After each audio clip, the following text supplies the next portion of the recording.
Buenos días a los que no tuve la oportunidad de saludar.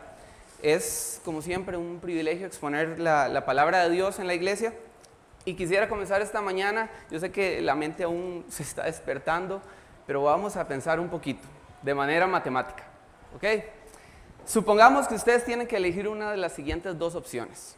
Alguien les quiere dar plata por el Día de la Amistad y tienen que elegir entre recibir 1.000.000 de colones ya, que se los depositen ya en su cuenta, o 1 centavo que vaya duplicando su valor durante 30 días. 1 centavo, o sea, que se ocupen 100 para hacer apenas 1 colón. ¿Cuál opción creen ustedes que sería más beneficiosa? ¿Sí? El centavo a largo plazo. Pensémoslo así. 1 centavo el primer día, 2, 4, 8, 16, 32, 64. Para el día 8 apenas va siendo 1 colón.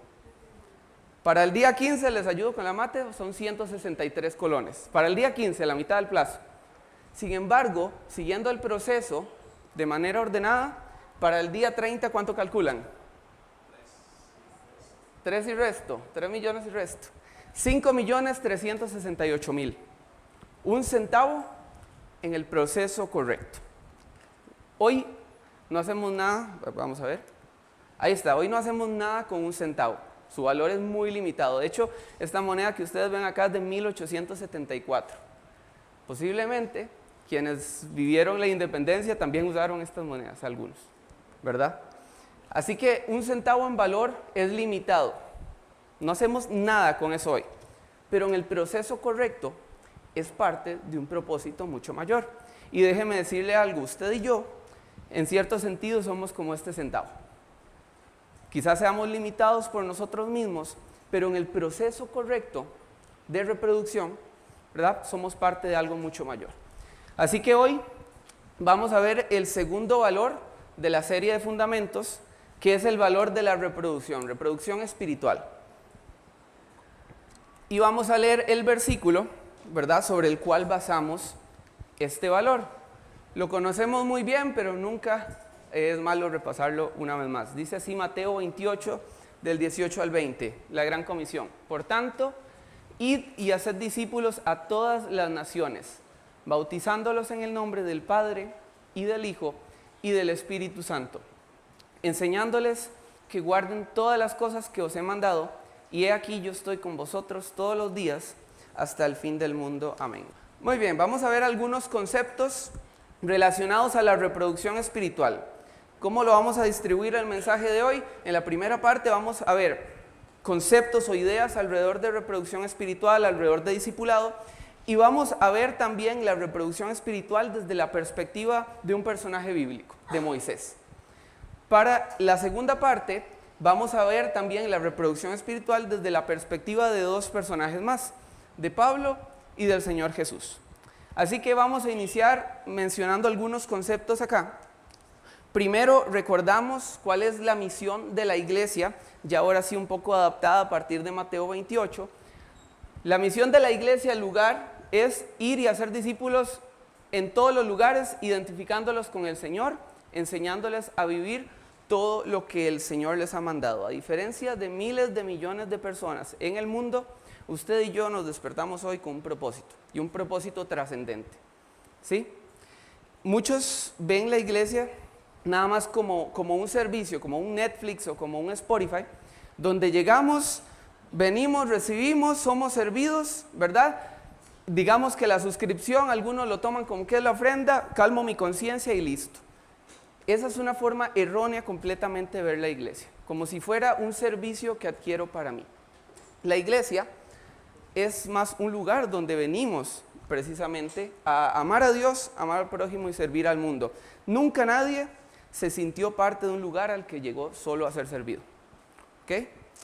Para que la iglesia sea el lugar, para que nosotros seamos realmente un epicentro de transformación, tenemos que entender precisamente esto, que vivimos constantemente en misión.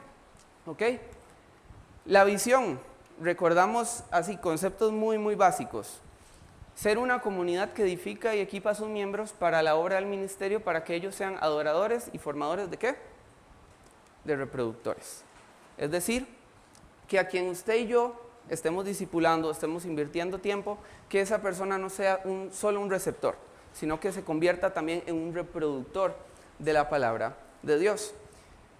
Y el trabajo de la iglesia o la visión de la iglesia es ser una comunidad que edifica y que equipa a sus miembros, que provee herramientas para poder hacer eso. Me acuerdo una vez en el colegio que un compañero mío llegó a un examen de física mate, el examen final de física mate sin calculadora científica. Duró 5 minutos y se fue. Y pueden imaginar cómo le fue ese año, ¿verdad? No pasó. La calculadora científica no hace el trabajo por nosotros, ¿verdad? En un examen es simplemente una herramienta. Bueno, veámoslo así como que la iglesia nos equipa, nos da las herramientas para que en un trabajo diligente nuestro podamos formar precisamente adoradores y reproductores también, espiritualmente hablando. Vamos a recordar rápidamente qué es un valor.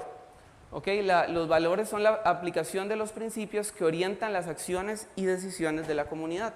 La semana pasada hablábamos del valor de la comunidad, hoy nos toca hablar de reproducción. Durante la conversación del grupo pequeño esta semana, quizás no quedaba tan claro cuál es el concepto detrás de un valor.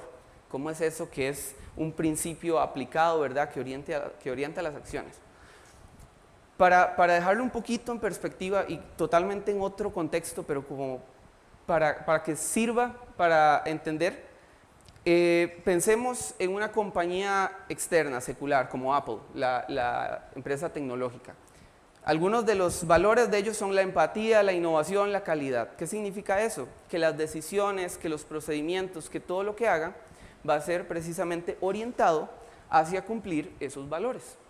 De la misma manera, la iglesia lugar, ¿okay? Esta va a ser nuestra brújula, valores fundamentados en la palabra de Dios. Y hablamos de comunidad, de reproducción, de misión, la misión de Dios, la enseñanza y la seguridad, por supuesto. Ahora sí, vamos entrando un poquito más en tema de reproducción espiritual. Para recordar que es un discípulo. Un discípulo no es un prosélito, no es alguien simplemente que aprende los rituales o las acciones externas detrás de una religión. Tampoco se trata simplemente de adoctrinar a alguien, de introducir información cognitiva en su mente, sino que un discípulo es precisamente esto, un alumno o un aprendiz. Y escuché esta definición de discípulo y creo que es muy, muy útil. El versículo lo tenemos aquí, que es Mateo 4:19. Que es cuando Jesús se acerca a Pedro, ¿verdad? Y a su hermano y les dice, venid en pos de mí y os haré pescadores de hombres. ¿Ok? Así que muy rápidamente aprendemos ciertas características de un discípulo de Cristo aquí, de lo que usted y yo estamos llamados a hacer. Atención. Primero, venid en pos de mí. Es una persona que decide seguir a Cristo. Y os haré. Es decir, una persona que está siendo transformada por Cristo. Pescadores de hombres, alguien que se compromete con la misión de Cristo. Esto es un discípulo, eso es lo que usted y yo estamos llamados a hacer y lo que usted y yo estamos también llamados a buscar, a hacer. Ok, les voy a pedir que me acompañen rápidamente a Génesis capítulo 12, porque vamos a ver que el plan misional de Dios no comienza hace 2000 años, sino que lo encontramos desde el inicio. La promesa que hace Dios a Abraham ahí en Génesis capítulo 12, del 1 hasta el 3. Ok, muy bien, me gustaría centrarme en esa última parte. Dios busca a Abraham y le dice al final de su promesa, benditas serán en ti todas las ¿qué? Todas las familias de la tierra. ¿Qué nos habla esto? De un plan misional de Dios desde el principio, donde está diciendo, ok, voy a tomar una familia, la familia de Abraham, y a partir de ahí voy a desarrollar un plan que alcance a todas las familias de la tierra. Que a partir de ese núcleo, de menos a más, se haga mi nombre conocido. Y era el plan, de hecho, que Dios había propuesto para Israel. Luego dice en Isaías así, yo te pongo ahora como luz para las naciones a fin de que lleves mi salvación hasta los confines de la tierra. Desde el principio, Dios siempre tuvo un plan misional. Cuando usted y yo participamos del hacer discípulos, estamos participando de esta promesa, de este plan que Dios tenía desde Abraham. Porque dice en Gálatas capítulo 4 que aquellos que hemos creído en Cristo fuimos hechos parte de la familia de Abraham también. Así que participamos de algo mucho más grande, un propósito mucho mayor cuando nos disponemos a cumplir la gran comisión. Vamos a movernos para ver cómo es que Moisés entendió este desafío de alcanzar a las naciones. Cómo es que Moisés, bajo su óptica, entendió la gran comisión. Obviamente, ustedes van a pensar igual que yo, en ese momento no se había encarnado Cristo, no había dado la comisión que dio a sus discípulos como tal. Sin embargo, el plan de Dios para Israel era un plan que seguía siendo misional desde Abraham. Vamos a ir a Deuteronomio, ¿okay? Vamos a invertir bastante tiempo de esta primera parte en el Antiguo Testamento para fundamentar un poco esto sobre la misión de Dios. Deuteronomio capítulo 6. Y vamos a leer desde el 1 al 9, y en ese pasaje nos vamos a quedar estos 14 minutos que restan. Deuteronomio 6, del 1 al 9. Acá vamos a encontrar ciertos principios, que van a ser útiles para nuestra estrategia de discipulado actual. Vean lo que dice Deuteronomio capítulo 6. Vamos leyendo desde el 1 y vamos a ir haciendo algunas paradas estratégicas. Dice así: estos pues son los mandamientos, estatutos y decretos que Jehová vuestro Dios mandó que os enseñase, para que los pongáis por obra en la tierra a la cual pasáis vosotros para tomarla, para que temas a Jehová tu Dios, guardando todos sus estatutos y sus mandamientos que yo te mando. Tú, tu hijo, el hijo de tu hijo y el hijo de tu hijo, todos los días de tu vida, para que tus días sean prolongados. Oye pues, Israel, y cuida de ponerlos por obra para que te vaya bien en la tierra que fluye leche y miel, y os multipliquéis como te ha dicho Jehová, el Dios de tus padres. Quiero que nos centremos un poquito en las 4 generaciones que están aquí involucradas. En el versículo 2, si ustedes leen, dice: y sus mandamientos que yo, Moisés, te mando, ¿ok? En nombre de Dios, hablando en nombre del Señor, por supuesto, pero que yo, Moisés, te mando, tú, tu hijo y el hijo de tu hijo. 4 generaciones involucradas. ¿Se acuerdan que en 2 Timoteo 2:2, Pablo le dice a Timoteo: lo que has oído de mí, esto enseña a otros, que a la vez estén capacitados para enseñar a otros? 4 generaciones. ¿Cómo vio Moisés la reproducción espiritual? Como formar a la siguiente generación de manera relacional. Sigamos leyendo. El 4 al 6 dice así: oye Israel, Jehová nuestro Dios, Jehová uno es. Y amarás a Jehová tu Dios de todo tu corazón y de toda tu alma y con todas tus fuerzas. El 6 dice: y estas palabras que yo te mando hoy estarán sobre tu corazón. El mandamiento más grande, por supuesto, que es la base de todo. Dios no quería repetidores nada más, sino que quería adoradores, como vimos en nuestra visión de iglesia. Y ahora sí, póngale atención a los versículos del 7 al 9, que son versículos claves esta mañana. Vea lo que dice Deuteronomio 6, 7. Y las repetirás a tus hijos y hablarás de ellas estando en casa y andando por el camino y al acostarte y cuando te levantes. Y las atarás como una señal en tu mano y estarán como frontales entre tus ojos. Y las escribirás en los postes de tu casa y en tus puertas. Acá no les está mandando a los papás a hacer una actividad como nosotros hacemos hoy. Está mandando a los padres, los primeros encargados, de hecho, de la formación espiritual de los hijos, a que de manera relacional transmitan la palabra de Dios de una generación a otra. El primer mandato de cuidado espiritual va a ser siempre a los padres, a quienes están formando espiritualmente a sus hijos. No es la escuela dominical, ni el club de jóvenes, ni el club de niños. Siempre la responsabilidad primaria va a caer sobre los padres, sobre aquellos que tenemos en nuestro círculo íntimo. Y por supuesto, lo podemos aplicar a nuestro contexto de iglesia, ¿verdad? El aprender que no son programas, sino que son propósitos. Cuando nosotros nos relacionamos con alguien, es ahí, en esa relación, donde empezamos a hacer un discipulado como este que nos presenta Moisés. Es muy interesante cómo lo presenta acá. Y quiero que nos aprendamos este principio que viene desde Moisés. No se trata de actividad, sino de relación.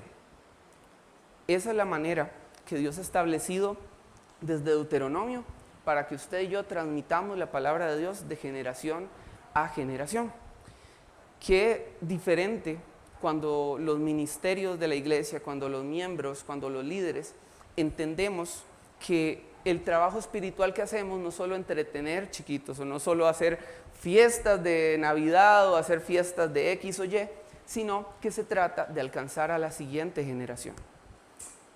Saben, obviamente el primer bendecido al estudiar la Biblia para este estudio fui yo, y vieras lo diferente que es llegar a un club de niños donde nos llegaron 10 chiquitos, una asistencia relativamente poca, pero cuando llegamos con la mentalidad de que no estoy entreteniendo, estoy haciendo discípulos y entrenando a la siguiente generación, todo cambia.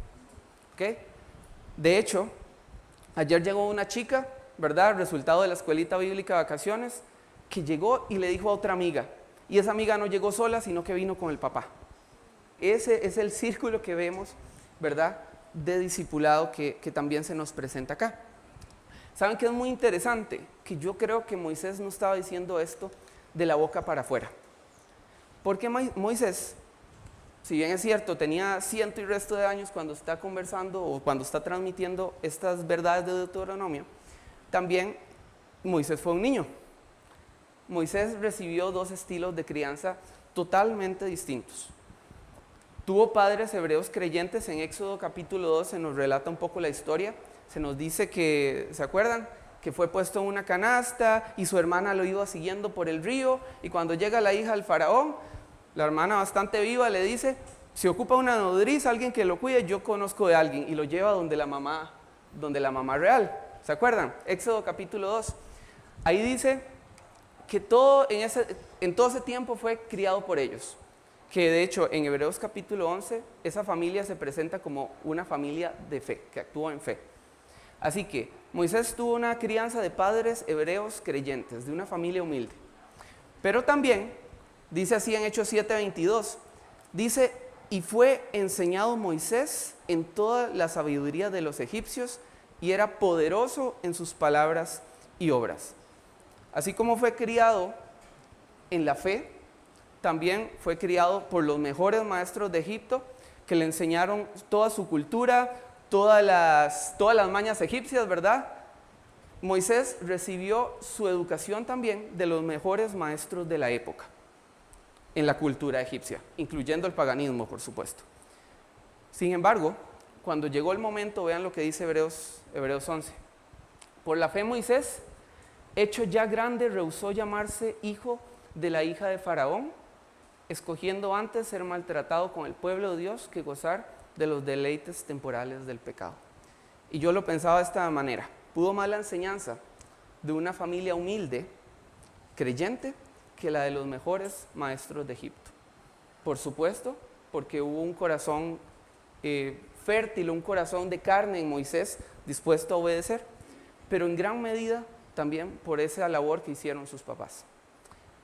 Así que recordemos este versículo también, Proverbios 22:6, instruye al niño en su camino y cuando fuere grande, cuando fuere viejo, no se apartará de él. Atención a lo que dice el Salmo 90. Fue un salmo escrito por Moisés, y si no lo tiene subrayado, subraya esta parte.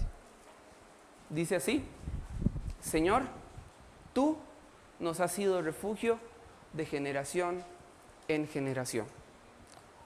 Discipulado, reproducción espiritual, no es entretener, no es seguir un librito, no es jalar al chiquito para que venga a la iglesia, para que lo eduquen en la escuela dominical, que por cierto, la escuela dominical no está en la Biblia. La escuela dominical surge a partir de creo que es la revolución industrial, donde los chiquitos estaban trabajando. Entonces en Inglaterra las iglesias utilizaban los domingos para educarlos, ¿verdad? Pero nunca usted va a encontrar el concepto de que la iglesia cría a los papás por los hijos. Señor, tú nos has sido refugio de generación en generación. Eso es discipulado. Trabajar por la siguiente generación de creyentes. ¿Ok? Vamos a ir ya al Nuevo Testamento bajo una nueva luz, bajo la luz de que Cristo se encarnó y de que nos dio una misión a la iglesia. La iglesia, que por cierto es un misterio en el Antiguo Testamento. Hechos 13:36, porque a la verdad David habiendo servido a su propia generación según la voluntad de Dios, durmió y fue reunido con sus padres y vio corrupción, habiendo servido a su propia generación. La base con la que iniciamos desde la óptica de Moisés es que la reproducción espiritual es eso, es alcanzar a la próxima generación y seguir así hasta el fin del mundo. Esas fueron literalmente las palabras de Jesús en la Gran Comisión. Muy bien, vamos ahora sí a hablar un poco en términos ya más del Nuevo Testamento. Y vamos a ver cuál es la reproducción espiritual, cómo es desde la óptica del apóstol Pablo. Y les voy a pedir que vayamos a Gálatas capítulo 4, porque hay un versículo que vamos a tomar como clave en lo que vamos a ver en cuanto a la perspectiva de Pablo, en cuanto al hacer discípulos. ¿Está bien? El Mar Muerto, ¿verdad? Es un mar que recibe su nombre precisamente porque no hay organismos en él más que microorganismos, ¿verdad? Es un mar 9 o 10 veces más salado que cualquier otro en el planeta y se debe a una característica muy peculiar. Recibe agua, sobre todo del río Jordán, pero no tiene salidas. ¿Cuál es la única salida del agua? Que se evapore. Y quedan todas las sales, todos los minerales ahí. Por lo mismo no hay vida en ese mar. Y de hecho, si usted va ahí, usted va a flotar, ¿verdad? Confirmado empíricamente. Usted va a flotar, no hay posibilidad de que un humano ahí pueda hundirse. De hecho, es más peligroso morir porque le entre agua y usted trague agua y se le enchilen los ojos que morir porque se fue al fondo. Así que es un ejemplo muy común que los hijos de Dios no debemos entrar en ese modelo del Mar Muerto, donde venimos a la iglesia, recibimos Biblia, recibimos instrucción, recibimos teología, recibimos herramientas, pero nos las quedamos para nosotros mismos. No hay salida. Entonces, ¿qué pasa? Se evapora y es muerto. Todo es muerta. Toda nuestra espiritualidad se vuelve muerta, precisamente porque recibimos, pero no vamos al mundo, no aplicamos, no hacemos, somos solo oidores, acumulamos, pero no somos participantes activos de la misión. ¿Cómo vio Pablo la misión de Dios? Gálatas 4:19, dice así, leo primero en Reina Valera y luego voy a leer en una versión internacional. Dice, hijitos míos, por quienes vuelvo a sufrir dolores de parto, hasta que Cristo sea formado en vosotros. Dice así en NBI, el mismo concepto. Queridos hijos, por quienes vuelvo a sufrir dolores de parto hasta que Cristo se ha formado en cada uno de ustedes. Vamos a dividir ese pasaje en 3 para entender que Pablo entendió la reproducción espiritual como un proceso intencional y un proceso esforzado. Es decir, no le va a llegar a usted. El hacer discípulos no es quedarse sentado ahí, que lleguen los discípulos, que vengan, no es así. No es así como funciona. Usted va a tener que entrar en un proceso intencional y un proceso demandante para poder cumplir la Gran Comisión.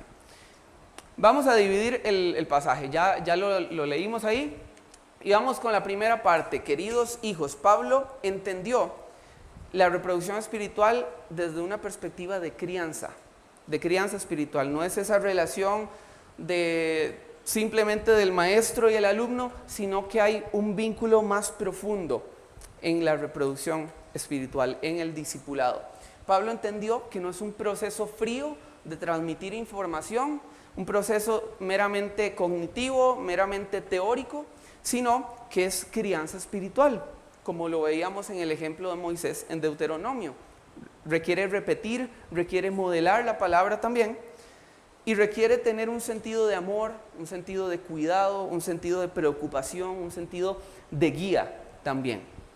Vean qué interesante como Pablo, como relata Hechos el inicio del tercer viaje misionero. Vamos a devolvernos un poquito a Hechos. Hechos 18, versículo 23. Vamos a leer desde el 22. Dice, habiendo arribado a Cesarea, subió para saludar a la iglesia y luego descendió a Antioquía. Antioquía era la base de misión. Y estando en la base de misión, dice el 23, Y después de estar allí algún tiempo salió recorriendo por orden la región de Galacia y de Frigia, ¿haciendo qué? Confirmando a todos los discípulos. Pablo no salió a alcanzar más gente, salió a confirmar a los que ya había estado trabajando. Y eso nos da un principio muy, muy claro. Y es que la pasión de Pablo era formar discípulos y no solo hacer convertidos. Hemos hablado en muchas ocasiones que por facilidad a veces lo que hacemos es dividir el proceso de evangelismo y discipulado. Evangelismo, ok, se convirtió, ahora tiene a Cristo en su corazón, tiene al Espíritu Santo, y el discipulado vamos a ver si lo hacemos o no, si da chance, si da tiempo. Y hacemos una división completa de estos dos conceptos cuando en realidad no debería ser nuestra forma de verlo. Es solo uno el mandato, que es hacer discípulos, y la conversión es el primer paso de ese proceso. Entonces, recordamos, el proceso tiene que ver con formación, tiene que ver con crianza, no solo con hacer convertidos. Hay un libro que lo dice así: no se trata de alcanzar, el chip de la iglesia debe cambiar de alcanzar a hacer discípulos. Se trata de formar, se trata de trabajar en la vida de personas, no solamente de ir tirando las semillas como loco, ¿verdad? Sin tener un cuidado por las personas que reciben nuestro mensaje.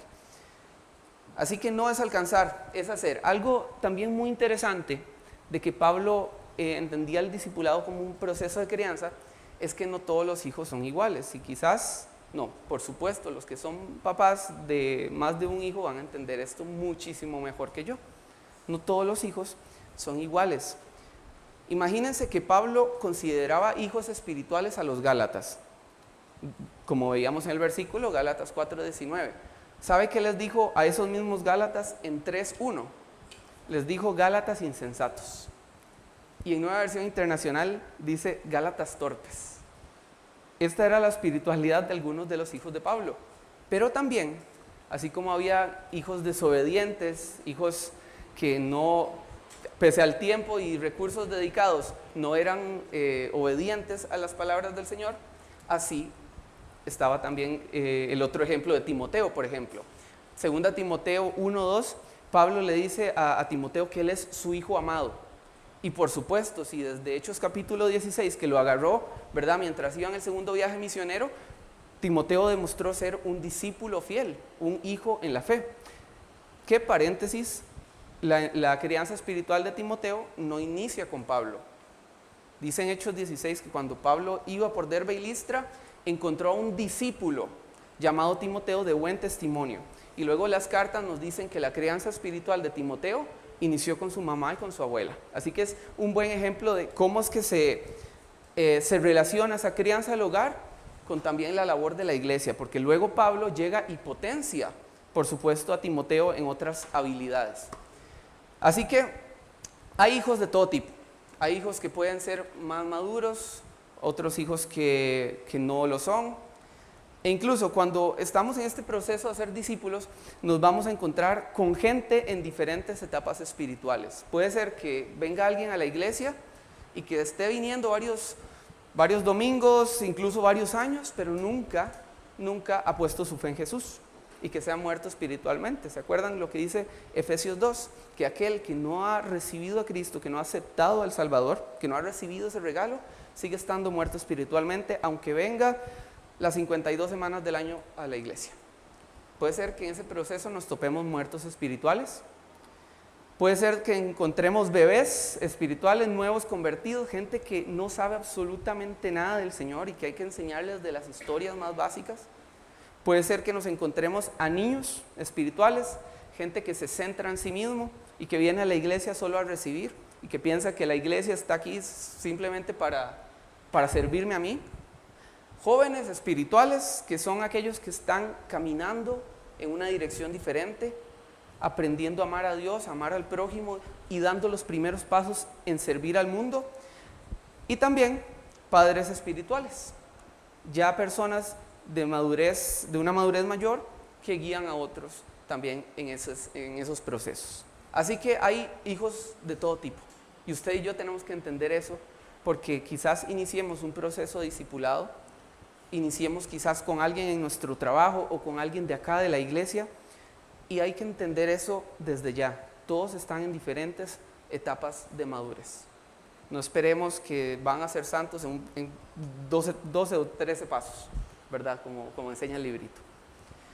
Vean lo que vimos entonces, que Pablo entendió el discipulado como crianza espiritual. Queridos hijos, les dice a los Gálatas.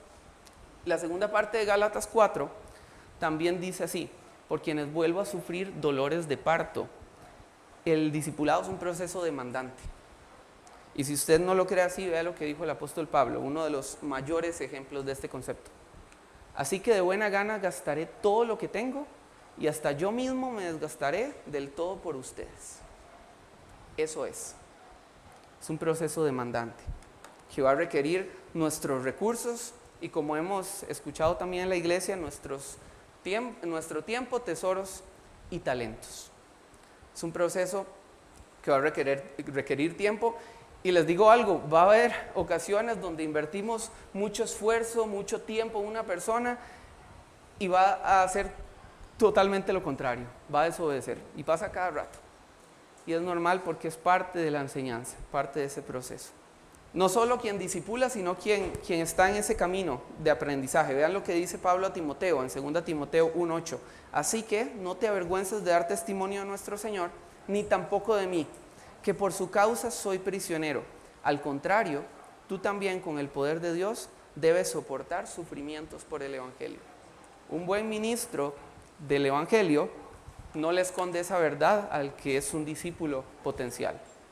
Va a haber sufrimiento y por eso es que Jesús dice en Mateo 16:24 que si usted quiere ser mi discípulo, ok, excelente, pero tiene que negarse a sí mismo, venir en pos de mí y tomar la cruz. Así que es un proceso de crianza espiritual, así lo vio Pablo, un proceso demandante y cuyo fin es la transformación a imagen de Cristo.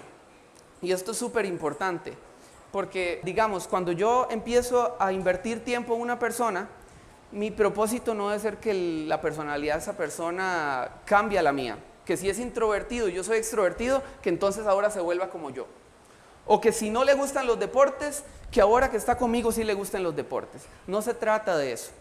El fin del discipulado es que esa persona reproduzca a Cristo en su vida y a Cristo en su contexto. No es otro.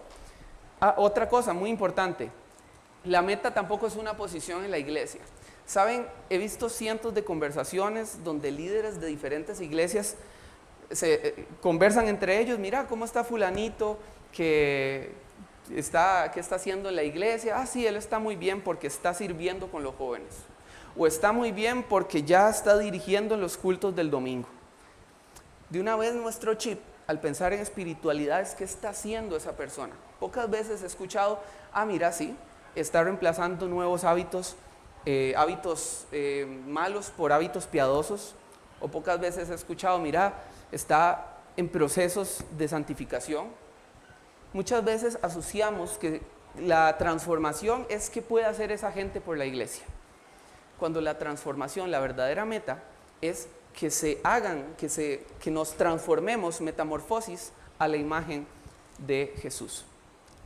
1 Corintios 11:1 dice así Pablo a la iglesia en Corinto, que no era tampoco la más obediente, por cierto. Les dice: sed imitadores de mí, así como yo de Cristo. Él es el fin máximo.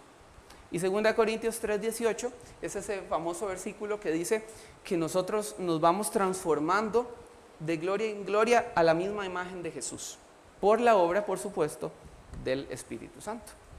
Así que así lo vio Pablo, es un proceso demandante, es un proceso que va a tomar nuestros recursos, que nos va a desgastar a nosotros anímicamente, espiritualmente tal vez, pero que vale la pena.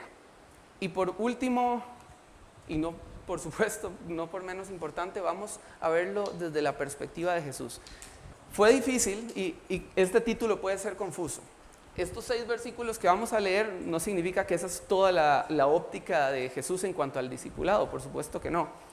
Cualquier versículo que usted agarre de los evangelios va a apuntar directamente al discipulado. Así que no es que vamos a encerrar en ese pasaje todos los principios que hay. Pero vamos a analizarlo para ver qué tiene Jesús para enseñarnos hoy. Vamos a ir todos a Juan 17. El Evangelio de Juan, capítulo 17. Leo desde el 18. Dice así: Jesús orando al Padre, dando su reporte de misión. Dice: como tú me enviaste al mundo, así yo los he enviado al mundo. Y por ellos yo me santifico a mí mismo, para que también ellos sean santificados en la verdad. Es decir, Jesús está enviando a sus discípulos, así como Él también fue enviado. Así como Jesús también participó de esta misión. El 20 dice: mas no ruego solamente por estos, los receptores originales del mensaje, sino también por los que han de creer en mí por la palabra de ellos. Esa oración de Jesús es por usted, esa oración de Jesús es también por mí. Jesús oró por la obra que nosotros hoy, 2000 años después, estamos haciendo desde nuestros contextos. Vean lo que dice el versículo 21 para seguir. Para que todos sean uno, como tú, oh Padre, en mí y yo en ti. Que también ellos sean uno en nosotros, para que el mundo crea que ¿qué? Que tú me enviaste. ¿Ven esta relación entre la unidad de los discípulos entre ellos y con Dios? Hay una doble unidad ahí, entre los creyentes de manera horizontal y los creyentes así con Dios. Cuando esta unidad se da, vean cómo termina el versículo 21, que también ellos sean uno en nosotros para que el mundo crea que tú me enviaste.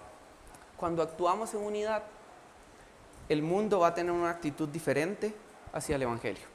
¿Por qué? Porque van a ver el poder el dunamis del Evangelio. Así que vamos a ir al 22 y 23 también para terminar la idea. Dice: la gloria que me diste yo les he dado, para que sean uno, así como nosotros somos uno. Volvemos a hablar de la unidad. Yo en ellos y tú en mí, para que sean perfectos en unidad, para que el mundo conozca que tú me enviaste y que los has amado a ellos, como también a mí me has amado. La misión no se tiene que hacer de manera individual, o más bien, tenemos un llamado individual, pero Dios ha establecido que la manera sea a través de la colectividad. Saben, van a haber muchas ocasiones en que en mi proceso de Leo, de hacer discípulos, yo voy a ocupar a otro.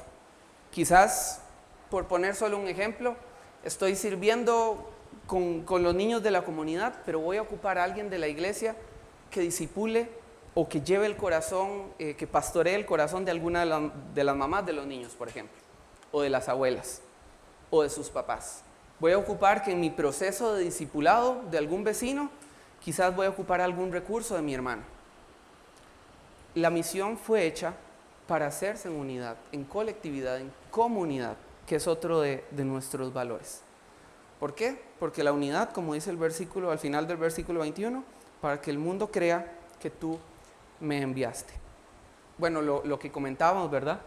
Que la unidad de los discípulos se relaciona con la actitud del mundo hacia el Evangelio. Y termino con algunos principios para la iglesia. ¿Qué ocupa la iglesia lugar para tener una reproducción espiritual? Necesita familias que discipulen de manera relacional, que no le echen el churuco a la iglesia de la negligencia de criar a los hijos, de criar a quienes viven con nosotros. Posiblemente en su casa usted tenga sus nietos también, tenga a primos. Bueno, la Biblia dice que su hogar tiene que ser un centro de discipulado, un epicentro de transformación. Necesitamos miembros que en unidad utilicemos nuestro tiempo, tesoros y talentos para el avance de la misión de Dios. Nos necesitamos entre todos. Somos un equipo, somos un cuerpo. Ocupamos ministerios que se enfoquen en hacer discípulos, no solo convertidos. Que cambiemos esos reportes de que ya alcanzamos a 1000 y 465,1 aceptaron a Cristo, ¿verdad? Sino que nos enfoquemos en hacer discípulos, en formar, en que si hay que volver, como hizo Pablo, a visitar a gente, lo hagamos porque es parte de nuestra misión. Y ocupamos líderes que modelen a Cristo, así como lo dijo Pablo también. Sed imitadores de mí, así como yo de Cristo. Así que, hermanos, es una responsabilidad, no es algo opcional que usted y yo tenemos para salir de acá y pensar, mira, le entro, ¿no? Fuimos comprados por un precio, dice la carta de Pedro, primera Pedro. Así que usted y yo ya tenemos esta responsabilidad. No es a manera de, no le estoy vendiendo una idea, ya usted está dentro conmigo. Y le vamos a pedir a Dios sabiduría de lo alto, para poder continuar en una actitud de reproducción espiritual. Que no sea una cuestión solo de hoy, sino de toda la semana, en nuestros contextos más íntimos, alcanzando a la siguiente generación.